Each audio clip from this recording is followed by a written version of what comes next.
donc permis aux Ivoiriens de voir bien sûr cette finale qui va donc opposer les Nigeria face au pays hôte qui est les éléphants de la Côte d'Ivoire qui vont bien sûr affronter les Nigeria. Ça sera bien sûr ce dimanche à partir de 22 heures. Ici, nous retournons bien sûr sur ces plateaux Erkan, bien sûr pour parler avec les analystes d'Eric. Une déception. Des... Exactement.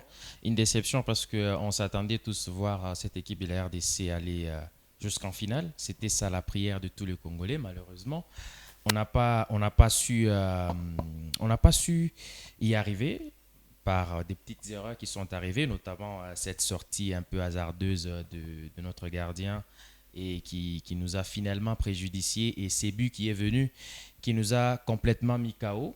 Donc c'est quand même une canne que la RDC aura très bien disputé depuis les débuts. La RDC s'est qualifiée à l'étape de huitième de finale avec, je crois, 3 points. Avec 3 points et je crois 4 points, je crois, avec 4 points. Donc, 3 points c'était seulement, c'était 3 points des 3 nuls exactement les successifs. trois Ouais. nuls. Exactement, Oui.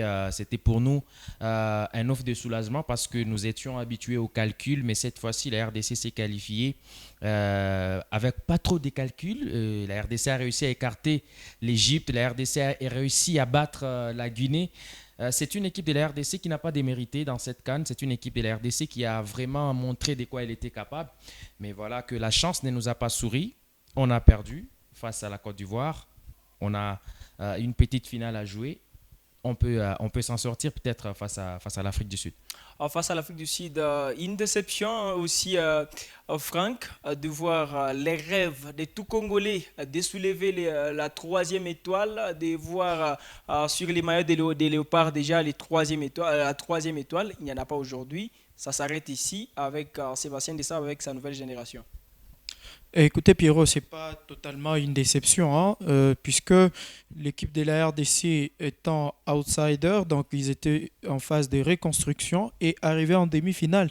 Ce qui veut dire que ce n'est pas totalement une déception, mais cela a prouvé tout simplement que l'équipe avait l'ambition de faire mieux au-delà d'être en phase de reconstruction. Donc, premièrement, d'abord, coup de chapeau au Fauve Léopard, puisque au vu des résultats, certes qu'on a connu juste une seule victoire, mais quand même on a été aussi cette équipe effectivement, on a été cette équipe qui a joué dans le collectif. On a eu à respecter le jeu, mais qu'à cela ne tienne, c'est les résultats aussi des matchs de football. On est là, on perd et puis on nous bat, soit on fait un match nul.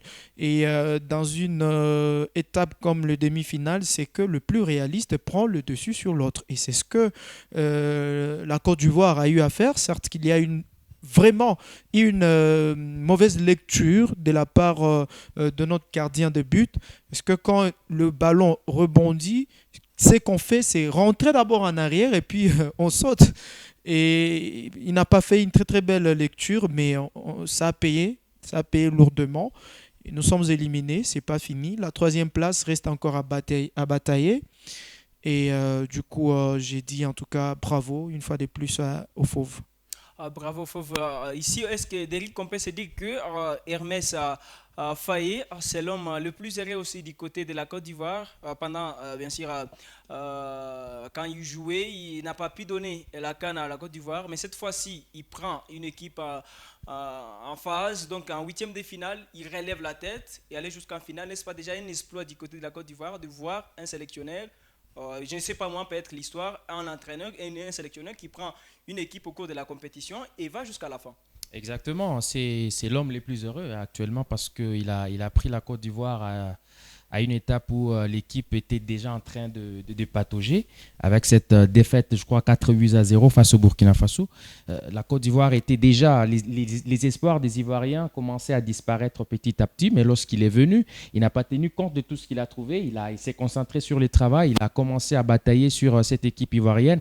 Et voilà aujourd'hui, la Côte d'Ivoire qui a écarté le Sénégal, la Côte d'Ivoire qui a réussi à s'imposer face au Mali, la Côte d'Ivoire aujourd'hui qui réussit également à battre la RDC.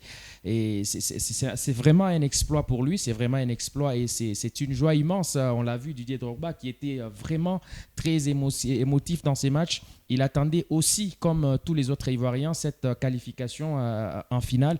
Eh ben, c'est l'homme le plus heureux actuellement parce il aura tout donné pour qualifier cette équipe de la Côte d'Ivoire en finale. Merci Derrick. Nous sommes arrivés à la fin, monsieur, de ces plateaux. Bien sûr, qui est ce plateau pour aujourd'hui.